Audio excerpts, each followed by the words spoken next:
안녕하십니까. 나폴레옹 TV를 좀 못했죠.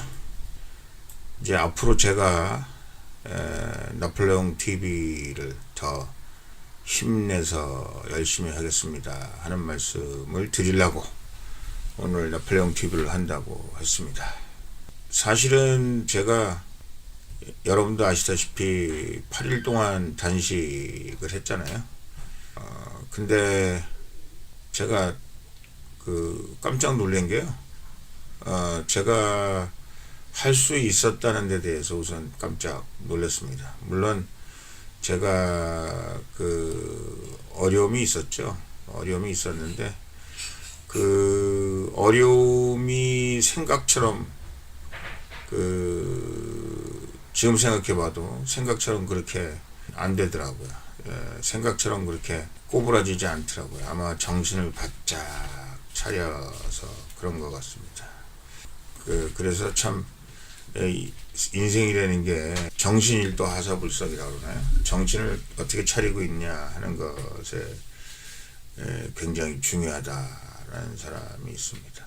이제 4월 15일이 지나면 이제는 박근혜 대통령에 관한 모든 것은 저희가 앞으로 해야 될 모든 일들은 저희가 하겠으나 이제는 저희가 대통령을 위해서 저희가 하겠습니다. 대통령께서 물론 보고도 드리고 대통령께서 또 무슨 말씀하시면 듣기는 하겠습니다만은 이제는 대통령께서 말씀하신 대로 문재인 정권 끌어내리는데 저희가 앞장서고 문재인 정권 끌어내리는데 저희가 힘을 합치고 문재인 정권 끌어내리고 그 다음에 대한민국 공산화를 막고 그런 과정에서 저희가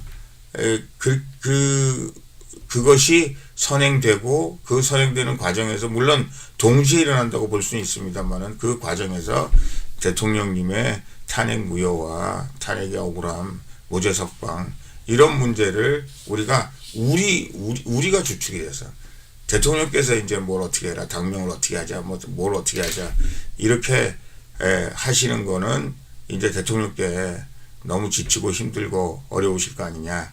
이제는 우리가 그 일을 앞장서서 하겠습니다. 대통령께서는 이제 저희가 좀 쉬십시오. 이런 의미에서 우리가 친박신당을 쉬고 계시고 저희가 앞장서서 하겠습니다. 또 대통령께서도 이제 유영하 변호사를 통해서 말씀하시기를 이제 정치에 일단은 개입하실 의사가 없는 것으로 저희가 그렇게 파악이 되고 있고 그때 마지막으로 그 메시지를 낸 이후에 대통령께서 이제 유영하 변호사도 그렇고 이제 참여하지 마라. 이제는 정치 쉬어야 되겠다. 이렇게 말씀하셨기 때문에 이제는 우리가 대통령을 위해서 뭘 하겠습니다. 그리고 우리가 충분히 뭘 해야 될지 아는데 일단은 지금 문재인 정권 2년 지금 대통령 선거라고 2년도 안 남았는데 그거 끌어내리는데 우리가 앞장서겠고 또 진정한 의미에서의 우리 보수 우파가 단합이 돼서 보수 우파의 힘으로 대한민국을 바로 세우는데 우리 친박신당 저희가 이제 대체하는 이름이 자유민주공화연대로 저희가 아마도 이름이 그렇게 가지 않을까 싶고요. 그리고 우리가 여기서 친박신당이 그동안 추구해오던 일들을 왜냐하면 이제 국민들이 이제 너무 우리가 앞으로 지금 중요한 일들이 많고 특히 문재인 정권을 끌어내리는 일이 굉장히 중요한데 자꾸 우리가 박근혜 대통령님 탄핵해야 된다, 탄핵 문제에 대해서 규명해야 된다, 어쩐다 이런 거를 저희가 맨날 프라이오리티 넘버원이 그거다라고 목청을 높여서 얘기를 하니까 사람들 입장에 있어서는 정말 보수 우파의 정부를 세우려고 생각하고 있는 건지에 대해서 사람들이 의심하고 또 걱정하고 그런 분위기가 있어서 저희가 이 말씀을 드리는 겁니다.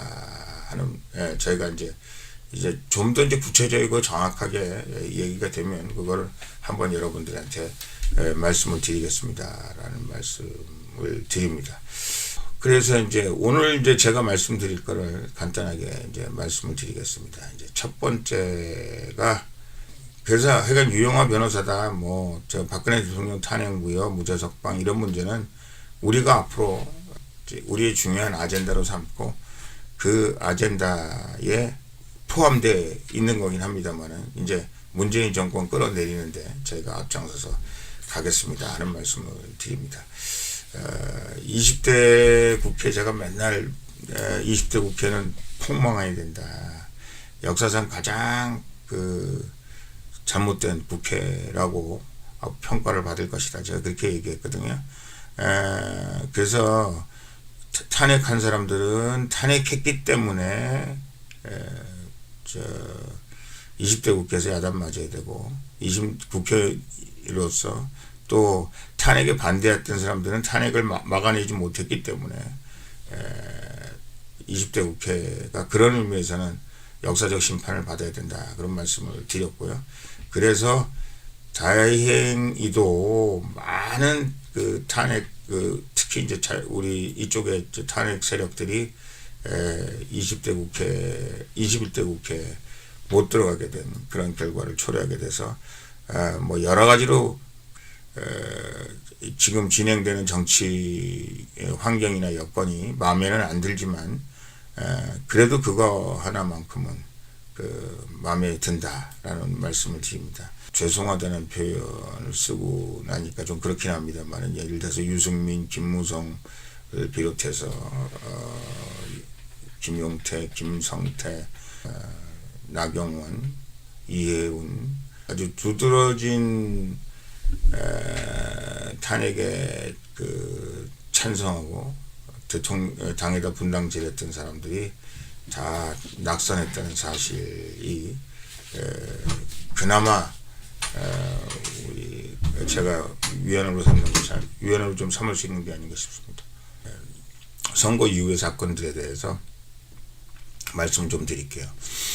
우선 이제 선거 시작하기 전에 이제 우리 미통당에 제일 아쉬웠던 것은 대통령께서 다 같이 가자 이렇게 얘기했잖아요. 제가 황교안 대표한테 비례당을 우리 친박당하고 같이 만들자. 그러면 모든 태극기 세력을 거기다 다 같이 넣자. 왜? 지금 미통당은 미통당하고 미래한국당 아니에요? 미통당은 유승민, 김무성 등 탄핵 세력이 있기 때문에 탄핵 세력과 탄핵 반대 세력이 한 당에 또 막 뒹구는 것보다는 미래한국당은 어차피 탄핵에 찬성하지 않았던 사람들, 그러니까 탄핵에 관계 없는 사람들이 주로 공천될 테고, 왜냐면 시인들이고, 그런데다가 탄핵로부터 좀 자유로울 수 있기 때문에, 그러면 이쪽은 우리 태극기 애국 세력들, 특히 이제 친박당하고 같이 비례를 만드는 게 어떻겠느냐. 제가 황교안 대표한테 그렇게 얘기했죠. 그리고 지역은 만약에 이게 다 통합이 안 되면, 그러면 우리 예를 들면 친박신당하고 의정부 같은 경우는 우리가 연합공천에서 하는 게 어떻겠냐. 근데 뭐 하나도 다 안 들어졌잖아요. 그래서 지금 미통당이 지금 당하고 있는 가장 큰 문제점이 뭐냐면은 솔직히 말씀드려서 유승민이 들어가고 김무성이 있는데 태극기 세력이 들어가기가 사실은 우리 들어가기가 싫었죠. 왜냐하면 그 사람들은 절대 같이 하면 안 된다 그렇게 생각했는데 대통령께서 메시지를 내기를 그러면 우리가 다 같이 함께 가야 된다. 그랬을 때 태극기 세력이 할 수 없이 들어갈 수밖에 없었잖아요. 그러면 그때 왜 태극기 세력을 같이 이렇게 보듬어 주지 않았느냐. 그때 만약에 태극기 세력을 보듬었다면 내가 보기에는 지금 오늘날과 같은 이런 상황이 벌어지지 않았을 것이다. 저는 그렇게 생각합니다. 지금 솔직히 말씀드리면요. 경상도하고 TK 빼놓고 완전히 미통당이 참패한 거나 마찬가지 아니겠습니까? 그런데 예를 들어서 나경원이라는 분을 보자고요. 나경원, 오세훈이라는 사람을 보자고요. 나경원, 오세훈이라는 사람이 왜 떨어졌다고 생각하십니까? 만약에 태극기 세력을 미통당이 어떤 형태로든지 간에 유승민과 김무성과 태극기 세력이 하나가 됐다면 나경원, 오세훈은 안 떨어집니다. 뭐 나경원 같은 경우 그 태극기 무슨 세력이 끝까지 뭐 저항하다가 막판에 합쳤다고는 하나 떨어졌잖아요. 왜 그러냐? 예를 들어서 이른바 태극기 세력들은 오세훈이나 나경원이나 이런 사람에 대해서 억하심정이 있는 거예요. 그런데다가 결국은 태극기 세력과 분리돼 가지고 지금 선거를 치르고 있는 거잖아요. 그러니까 그 사람들이 구태여 그 사람들을 도와줄 필요가 없는 거죠. 대통령이 그렇게 메시지를 했음에도 불구하고 억지로 도와주는 거나 주거나 아니면 결국은 도와주지 뭐 모양으로만 도와주는 것 같이 하지만 실질적으로 도와주지 않는 그런 결과를 초래하게 되는 거죠. 지방자치선거에 완전히 자유한국당인가요? 그때 자유한국당이 완전히 대패했잖아요. 근데 왜 대패했나? 그것에 대해서 사람들이 설왕설래했어요. 물론 그때 탄핵 바른당인가 뭔가 탄핵에 찬성한 사람들이 나가서 뭐 어쩌고 저쩌고 했는데 그게 중요한 게 아니고요. 그때 이른바 태극기 세력이라고 할 수 있는 탄핵에 반대했던 사람들.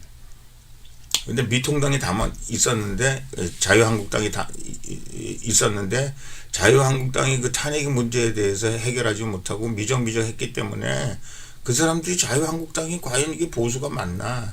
이 사람들 도와줘서 뭐 하나?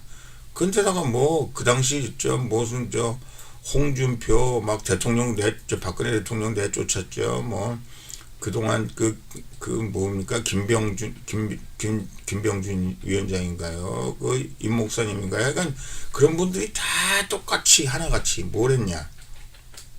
결국은 대통령 죽이기하고 탄핵에 반대했던 사람들에게 열심히 할 수 있는 어떤 마음에서 열심히 해야 되겠다. 이거 꼭 우리가 참여해서 이 일을 우리가 성사시켜야 되겠다. 할 수 있도록 참여하게 만들어주지 못한 거죠. 그래서 그때 싹 다진 겁니다. 지금도 아직 치유가 안 된 거예요.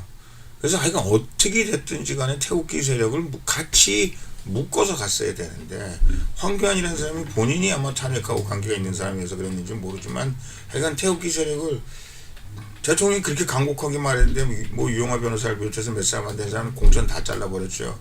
우리 친박신당이 그러면 영 안 되면 연합공천이라도 하자. 들은 척도 안 했죠. 그래서 오늘날 수도권에서 이런 결과가 온 겁니다.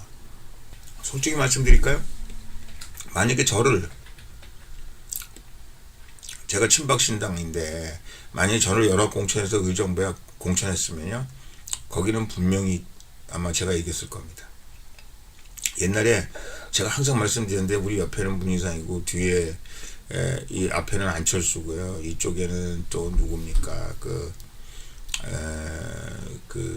조홍천, 김한정 아주 삥 돌라서 다 정성호 삥 돌라서 단 한 사람도 한국당이 없을 때 제가 당선됐어요. 제가 잘났다는 게 아니라 제가 지역을 40년 동안 했거든요. 그런데 이번 같은 경우 말이죠. 갑 같은 경우에 보세요. 그 31살인가 30몇 살인가 되는 그 소방관이라는 사람이 출마를 했어요. 그리고 문희상 의장 아들이 무소속으로 출마를 했습니다. 그 사람들이 둘이 민주당이 갈라먹었잖아요. 그럼에도 불구하고 미통당 공천자가 떨어졌어요. 이거 왜 그러냐? 우리 같은 태극기 세력, 제가 우리가 거의 친박신당이 거의 후보 안 냈잖아요. 근데 거의 모든 선거구에서 다 2번 찍으라고 그랬어요. 비례만 11번 찍어라. 예? 박근혜 대통령 생각하면 11번 찍으라 그랬지. 우리가 전부 다 2번 찍으라 그랬거든요. 우리 지역에 있는 2번, 그 사람들이 제가 우리 지역에 있는 이른바 보수 세력들 찍어라. 그래도 그 사람들이 왜? 그 사람은 사실 공천 받은 사람은 바른당 갔다 온 사람인데다가 박근혜 대통령 지역에서는 다 아는 사람이도 뭐 욕지거리 했지. 탄핵에 대해서 뭐 어쩌고 저쩌고 이겠지. 그러니까 보수라는 사람들이 그 사람 찍기 싫은 거예요. 민주당 두 사람이 만들어줬다 이 말이에요. 제가 나갔으면 택도 없죠. 제가 이기게 되죠. 왜? 보수 세력이 하나로 뭉칠 수 있는 가능성이 만들어지기 때문에 그랬을 것이다. 저는 그렇게 생각합니다. 자, 그래서 이제 이번 선거 시작하기 전에 가장 아쉬웠던 게 그거죠. 하나로 가라 그랬을 때 하나로 가게끔 우리 태극기를 향해서 손을 내밀고 또 태극기가 얘기했던 것들에 대해서 황교안 대표가 조금만 긍정적으로 생각했으면 이게 거꾸로 180대 120이 될지 몰라요. 모르는 거예요. 그게 제일 아쉽다라는 말씀을 드립니다.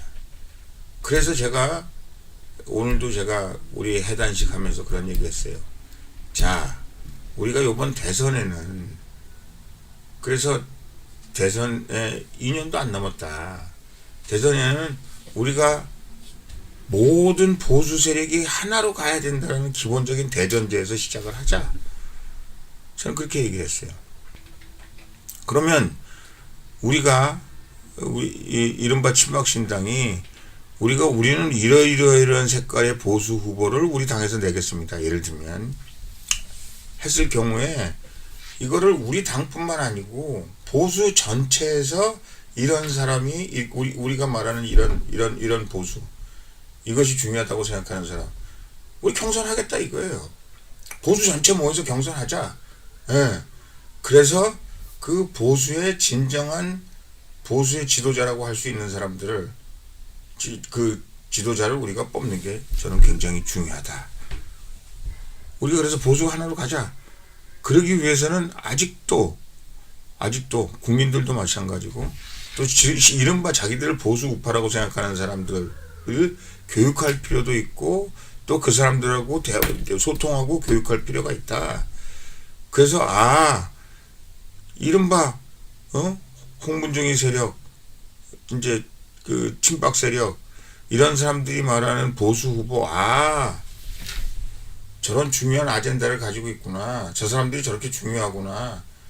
그래서 그 사람들을 우리가 설득해야 되고, 또 만약에 그 사람들이 생각하기에 아이고 당신네 후보, 예를 들어서 친박신당에서 나온 후보, 제가 이제 4월 15일 이후에 친박신당이라는 말을 잘 안 쓴다고 말씀을 드렸는데, 하여간 어쨌든 우리가 자유민주공화, 자민공이라고 하나요?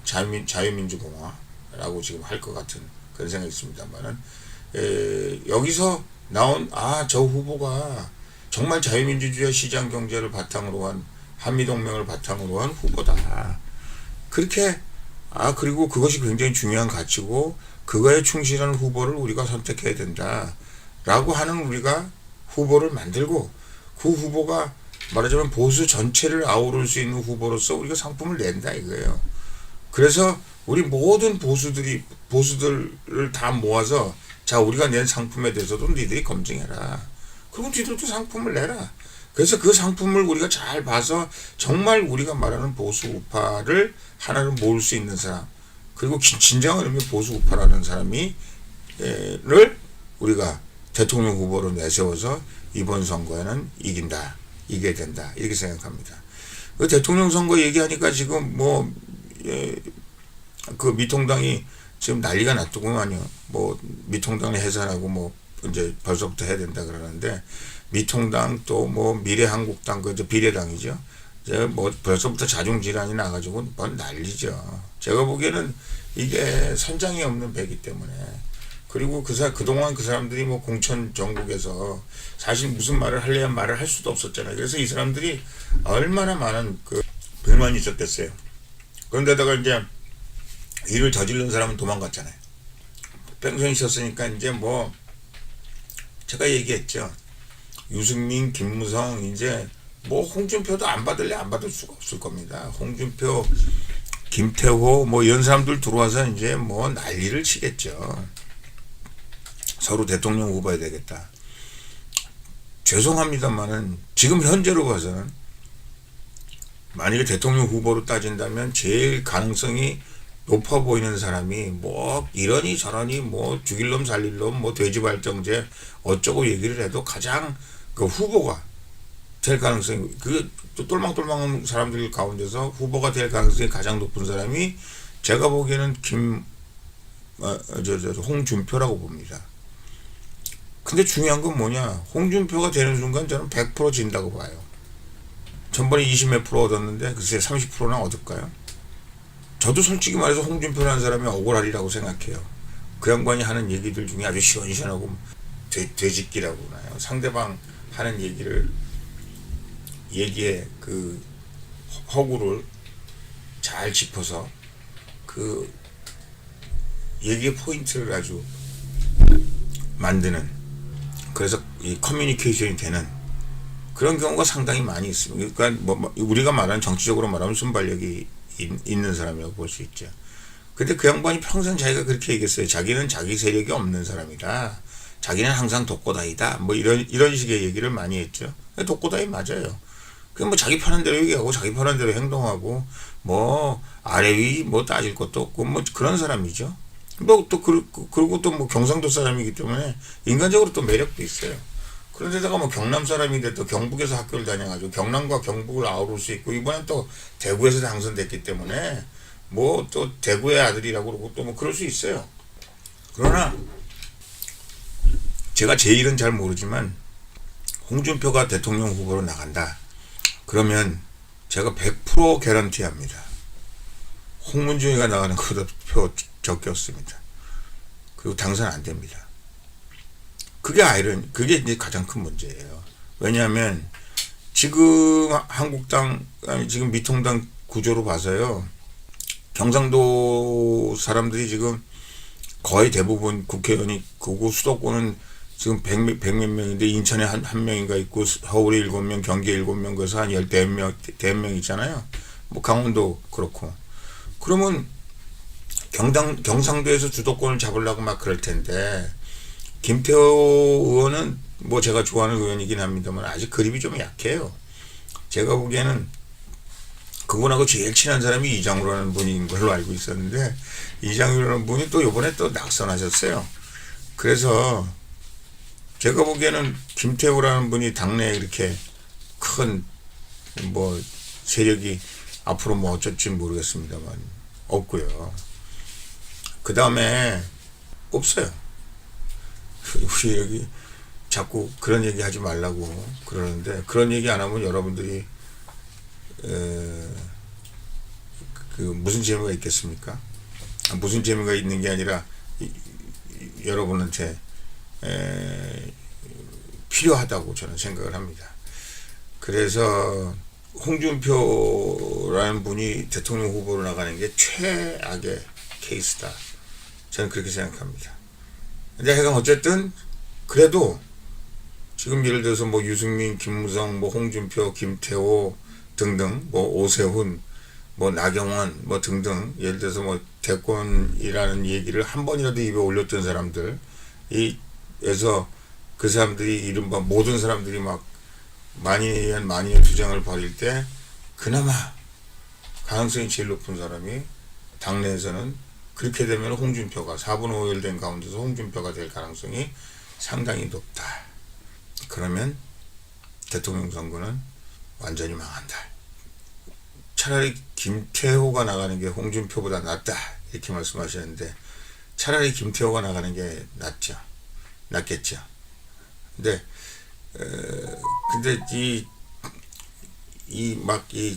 막 터져나가는 에너지 이런 게 김태호라는 분 뭐 괜찮은 분이지만 글쎄요. 김태호가 낫겠죠. 그러나 제가 보기에는 하여간 어쨌든 지금 현재로 봐서는 이제 조금 더 우리가 잽 날리고 또 조금 더 이제 하는 걸 봐서 모르겠습니다만은 하여간 그때 보시자고요. 근데 하여간 어쨌든 그런 상황이 만들어져서는 김태호 그래요. 뭐 김태호 워낙 저랑 친하기 때문에 제가 좋아합니다. 아주 그 양반도 더 사나이다운 뭐가 있어요. 그 옛날에 뭐 최고위원하고 그럴 때 제가 뭐 이런저런 고치를 하면 아이고 오 의원님 말씀이 맞다 그러고 제 얘기에 그래도 귀를 기울였던 기억이 나기 때문에 괜찮습니다. 자, 그래서 제가 이제 드리고 싶은 말씀은 뭐냐면 그런 의미에서 우리 친박신당 곧 저희가 이제 준비를 해서 곧 개봉박도 해서 자유민주공화연대 자민공 우리 자민공이 하여간 어쨌든 참여하겠다 이거죠.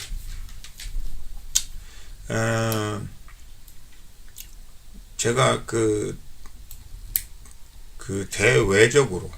대외적으로는 홍문종의 이름이 뭐 예를 들어서 홍준표나 김태호보다는 좀 덜 알려졌을까요? 뭐 그럴 수 있겠죠. 뭐 그 사람들은 다 그래도 뭐 한 사람은 총리에 낭만했습니다만 뭐 총리도 했었고 또 홍준표는 대통령 후보도 했었고 그러니까 아마 홍준표는 홍씨 중에는 저보다도 더 유명한 홍씨일 거고요. 김태호도 나름대로 도지사도 지내고 그래서 그 의미가 있을 겁니다. 그런 사람들이 의미가 있을 겁니다. 그러나 커리어로 봐서는요, 제가 뭐 커리어나 실력으로 봐서는 저도 괜찮습니다. 저도 하여간 뭐 준비할 만큼 준비 많이 했고요. 국회의원은 몇 번씩 했고 뭐 당의 사무총장도 했고 제가 대통령 선거 조직 총괄본부장 했고 경기도당 위원장 했고 뭐 중요한 요직들은 다 제가 치렀고 지금 당 대표까지 하고 있기 때문에 제가 보기에는 뭐 충분히 뭘 할 수 있는 아직 그분들이 아직 저는 말하자면 구태여 저를 평가한다면 저평가된 우량주다. 예, 저는 그렇게 생각합니다. 그리고 사실은 그냥 우리가 1대1로 우리가 의원 대 의원으로 만나서 뭐 이런저런 얘기하고 뭐 우리가 저거 할 때 보면 일절 저게 없어요. 제가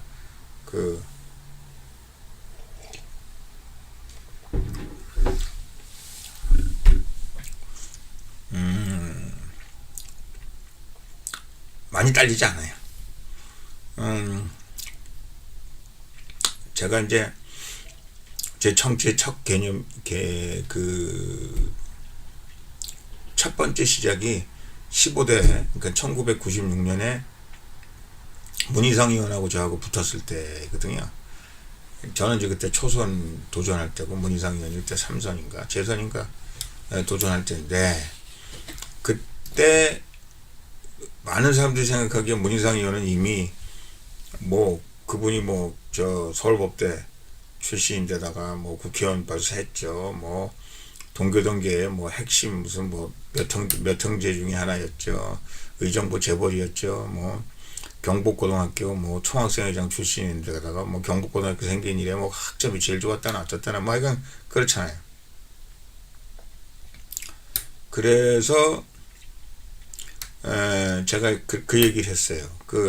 그래서 사람들이 홍문종이하고 상대가 안 될 것이다.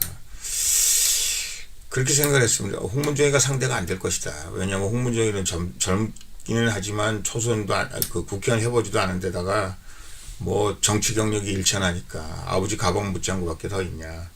근데 하여간 어쨌든 제가 이겼습니다.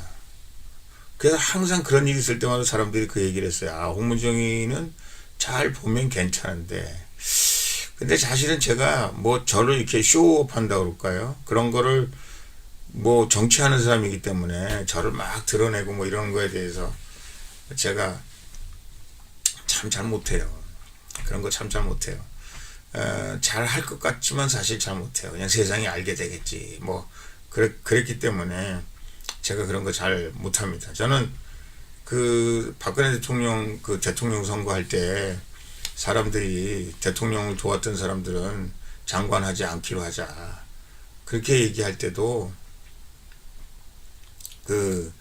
장관하지 않기로 하자. 그래 놓고선 사람들이 저요 하고 자기 장관 시켜달라고 뭐 심지어는 저를 통해서도 대통령께 말씀 좀 해달라고 그런 사람들이 많았거든요.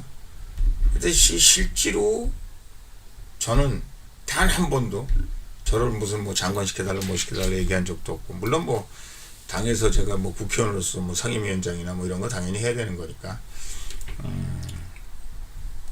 상임위원장 얘기하니까 제가 그것도 뭐죠 미방이라고 미래통신 뭐 방위위원장이었는데 그게 이제 그 당시에는 지금 행정자치부 장관하고 있는 저 용산 출신 국회의원, 아직도 그 양반이 용산 출신 국회의원 맞죠? 아직도 국회의원이죠. 이제 진영 장관하고 저하고 상임위원장 선거에서 제가 붙었잖아요. 근데 그것도 사실은 제가 붙은 게 아니고 그 진영 장관이 그때 박근혜 대통령 들이받고 나와가지고 막 이제 정부에 대해서 뭐라고 얘기할 때거든요. 그 양반도 참 희한한 분이긴 해요. 하여간 어찌되었든 그래서 제가 응징한다는 차원에서 그때 상임위원장 응징해야 된다고 자꾸 주변에서도 얘기하고 또 뭐 하여간 얘기를 해서 제가 그때 붙었던 기억이 납니다만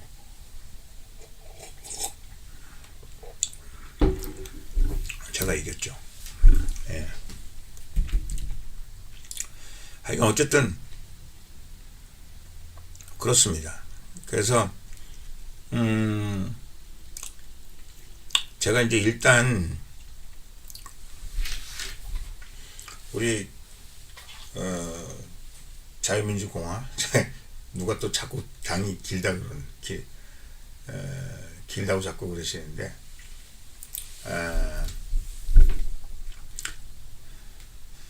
그 자유민주공화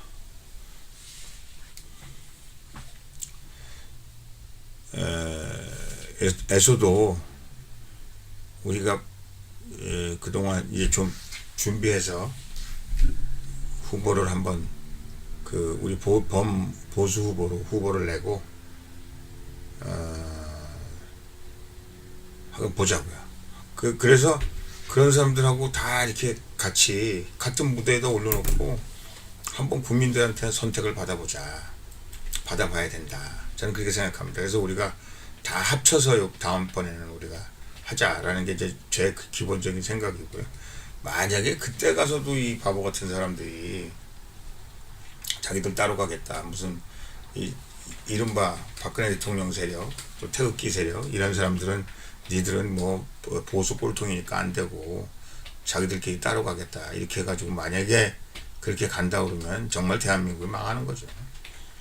근데 제가 생각하기엔 이번에 경험을 했기 때문에 그걸 그렇게 가자고 얘기하지 못할 겁니다.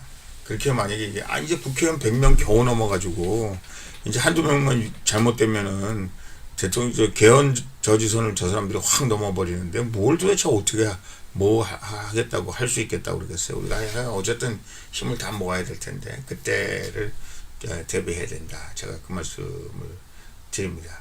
그래서 자유민주공화당은 어때요? 그렇습니다. 예. 지금 그 자유민주공화 연대라는 거는 저희가 연대는 빼도록 알았습니다. 자유민주공화당. 그 사실은 민주공화당이 그 박정희 대통령이 만드신 당이고요. 자유당은 이승만 대통령이 만드신 당이거든요. 그래서 자유민주공화당이다. 이렇게 그 자유민주공화가 사실은 거기서 우리가 추출해서 만든 이름이거든요. 알았습니다. 그렇게 하겠고요. 모든 우리 친박신당의 그 당직자들은 저를 비롯해서 모든 사람들이 다 사표내고 이제 다시 구성하겠다라는 말씀을 드렸습니다. 그래서 이제 5월 초에 시작할 때쯤 돼서는 저희가 다 당원 여러분들의 뜻을 따라서 그 다시 우리 그 인적 자원들을 다시 구성을 해서 새로운 이름과 함께 같이 시작을 하겠습니다 하는 말씀을 드리고요. 또 제가 말씀드리고 싶은 거는 제가 이제 그 저거 하고 나서 선거에 지고 나서 너무 놀랐어요. 우리 가는 데마다 이렇게 정말 그 사람들이 아이고 정말 박근혜 대통령님 그리고 탄핵 문제 뭐 특히 이제 우리 강원도 경상북도 오히려 대구는 좀 사람들이 약간 도해지 사람들이라서 그런지 좀 뭐라 그럴까 약간 좀 서울 같은 그런 냄새였어요. 좀 뭔가 약간 죄송합니다 표현이 약간 얌체 같은 왜 그 수도권 사람들이 좀 얌체 같잖아요. 그래서 옛날에 경중미다 겉만 반절하고 또 좀 그런데 이 경상도 사람들처럼 좀 이렇게 대구 사람들이 좀 묵직하고 또 어떤 면에서는 좀 우직하고 또 그래도 대통령에 대해서 그렇게 애정이 깊을 것이다 이렇게 생각했는데 우선 제가 가가지고 참 그 서글프고 가슴 아팠던 게 박근혜 대통령 그 탄생지라는 데를 말이죠.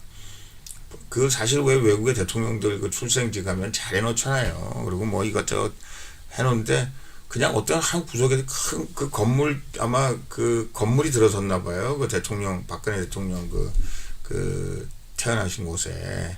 그래서 그런지 그 짜투리 땅에다가 말이죠. 그것도 뭐 이렇게 표시 이걸 저 하나 해놨는데 박근혜라는 이름에 누가 담배로 쥐졌는지 뭔지 막 그렇게 돼 있는데 정말 가슴 아프더라고요. 아니 우리 대한민국에 참 관광자원으로 쓸 수 있는 건데 그런 걸 도대체 왜 그랬을까? 그리고 뭐 박근혜 대통령을 좋아하고 싫어하고는 상관이 없는데 말이죠.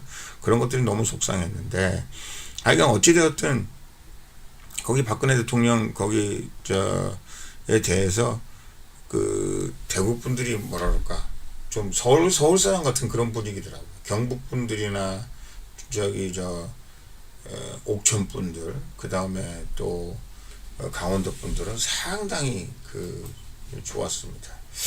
80대 되시고 막 이런 사람들이 막 그 불평하는 소리를 해주시더라고요. 우선 그 뭐 코로나 때문에 뭐 할 수 없는 거긴지 모르겠습니다. 무슨 음모가 생각이 나냐. 아니 이게 나이 드신 분들 저도 이제 그 비닐로 이거 장갑 끼고 이렇게 해보려니까 이게 뭐 잘 잡아지지도 않고 잘 안 되더라고요. 그래서 나이 들으신 분들 11번 찍는데 상당히 어렵게 만든 거 아닌가라는 설마 그렇게 설마 그렇게까지야 생각하고 그렇게 했겠나 싶으면서도 또 설마 그럴 수도 있다라는 생각이 들 정도로 좀 찜찜했고요. 그거 그 다 저기 저거잖아요. 따지고 보면 다 쓰레기잖아요. 그리고 또 하나는 말이죠. 이게 워낙 이게 길다 보니까 물론 그 할 수가 없었는지 모르지만 제가 보기에는 약간 그 칸 자체가 약간 촘촘해요. 너무 촘촘해. 그래서 그 어르신들 같은 경우는 제가 이렇게 일부러 이렇게 한번 보니까 사실 거기 찍는데 굉장히 정성을 기울여서 찍지 않으면 참 어렵게 돼 있더라고요. 그리고 또 어머니 후배들 그 80대 뭐 중후반의 그 할머니들이 우리 어머니한테 그러더래요. 아니 당신 아들 찍으려고 아무리 당신 아들 이름을 찾아봐도 어디서 당신 아들 이름을 찾을 수가 없어요.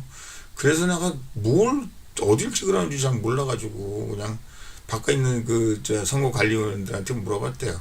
이거 어디 찍어야 돼요? 그랬더니 밖에 그 관리위원들이 아무나 찍어요. 이랬다는 거 아닙니까? 하여간 그랬다는 거죠.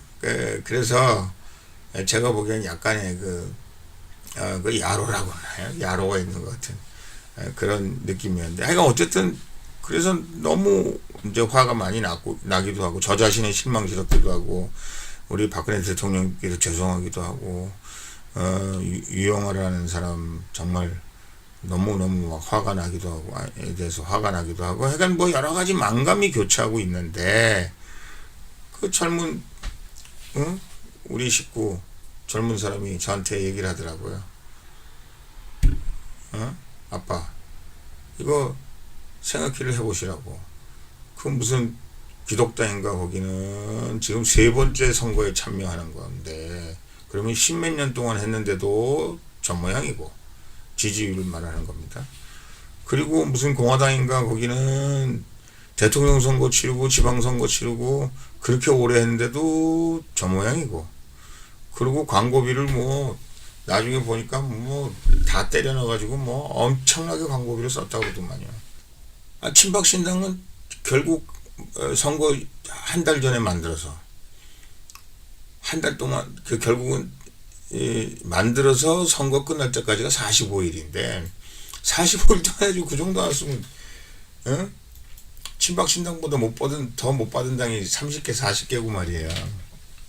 그 뭐 조그만 당 중에서는 다 뭐 그야말로 때나 거기서 거긴데 그 역사로 따지면 제일 일천한데 돈도 제일 조금 썼고 제일 많이 못 썼고 그거 뭐 너무나 잘 된 거 아니냐. 그 얘기를 이렇게 살짝 들으니까 아, 정말 그런 기도 한 것 같다.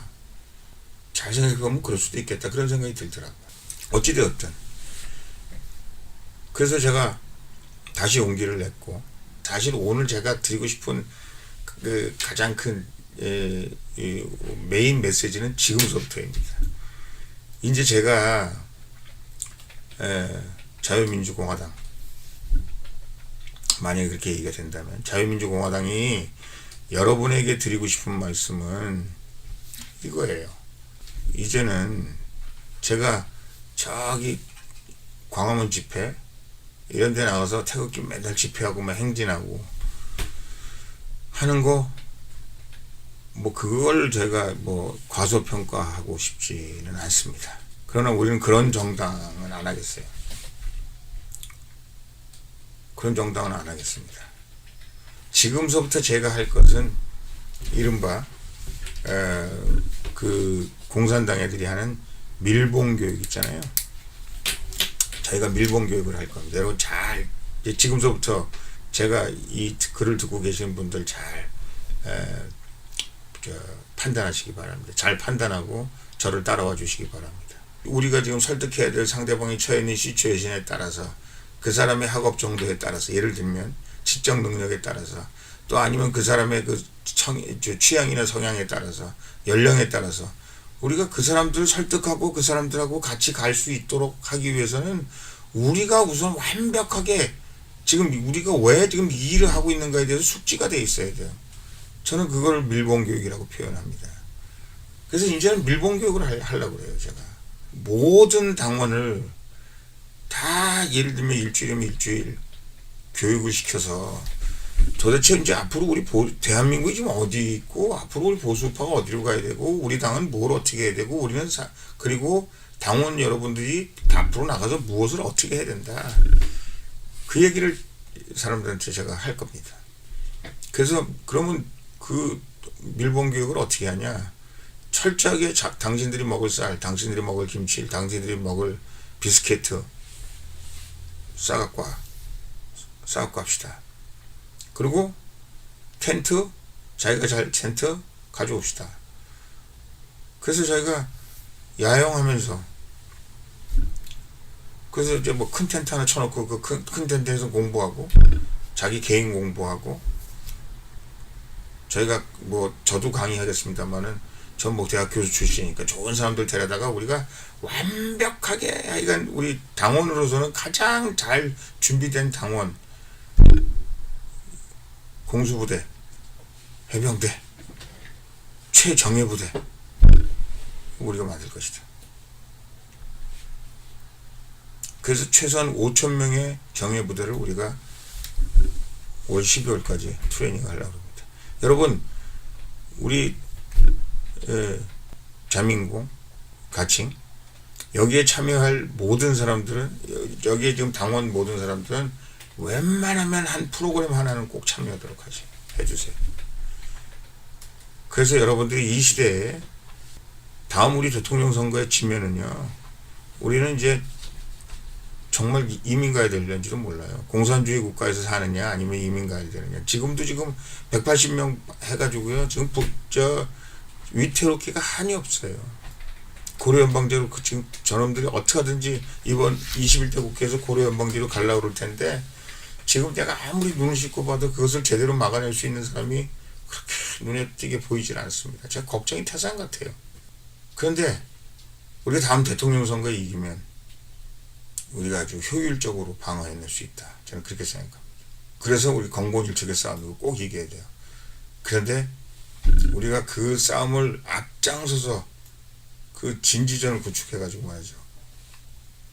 국민 쪽으로 파고 들어가서 그 국민들을 설득하고 국민들에게 우리가 자유민주주의를 지키는 것, 자유민주주의 시장경제를 지키는 것이 얼마나 중요한가 하는 것들을 사람들한테 설득하고 그 사람들로 하여금 다시 우리 보수 우파 대한민국 만들어가는데 앞장서게끔 하기 위해서는 우리가 최소한도의 5,000명의 당원을 만든다.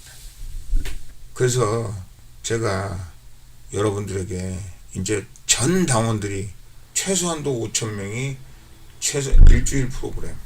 회사 다니는 사람들은 휴가 내고 오세요. 휴가 내서라도. 이거 일생일 때 가장 중요한 일입니다. 그래서 제가 국회의원 그만둔 거에 대해서 이게 하늘에서 나한테 이 일을 하라고 그런 건가 보다. 제가 지금 막 가슴이 벌렁벌렁해요. 왜요? 너무 신나서. 이렇게 하면 우리가 이길 수 있을 것 같아요. 여러분, 사실이요. 저 좌빨들 있잖아요. 공산주의 세력들. 그 사람들이 우리보다 실력이 낫다니까요. 그 사람들은 체험도 있고요. 실력도 있고요. 그 사람들은 정말 교육하다가 북한도 보내잖아요. 그래서 완벽하게, 예?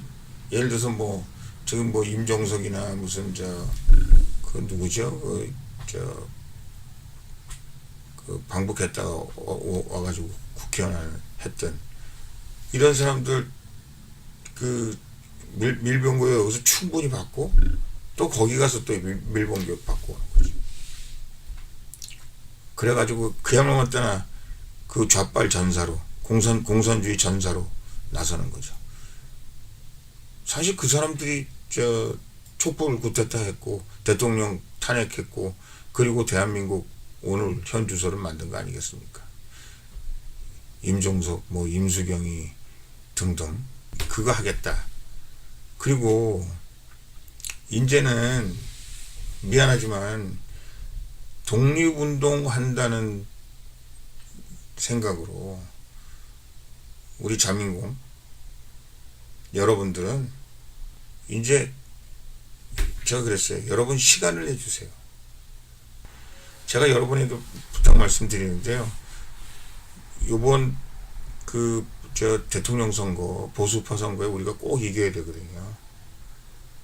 그리고 우리 친박신당, 자민공, 우리 트레이닝 받은 우리들이 한번 이겨보자고요. 제가 앞장서서 한번 할 테니까 보수파를 통합하고 보수파 통합 후보로서 한번 해보자고요. 근데 이제는 여러분들이 당비도 많이 내셔야 돼요. 미안해요. 왜냐하면 우리 인생이 불행해지는 게 아니라 우리 후대가 불행해지고 대한민국이 불행해지거든요. 근데 우리 돈 없이는 할 수가 없습니다. 그렇다고 우리가 무슨 럭셔리어스하게 무슨 호화한 뭘 하자는 게 아니에요. 우리가 밥 먹을 김치, 우리가 밥 먹을 쌀, 우리가 직접 밥해 먹어가면서 이렇게 하자는 거니까 그런 건 아니에요. 그러나 여러분들이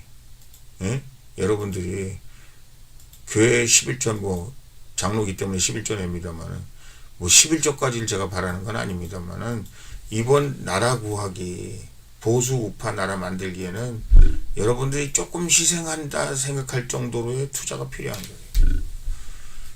저는 여러분들이 돈이 없는 사람은 그러면 보수 우파 운동 하지도 말란 말이냐, 저 그 얘기는 아니에요. 돈이 없어서 그냥 몸으로 봉사할 수밖에 없다. 그거 굉장히 소중하고 중요한 겁니다.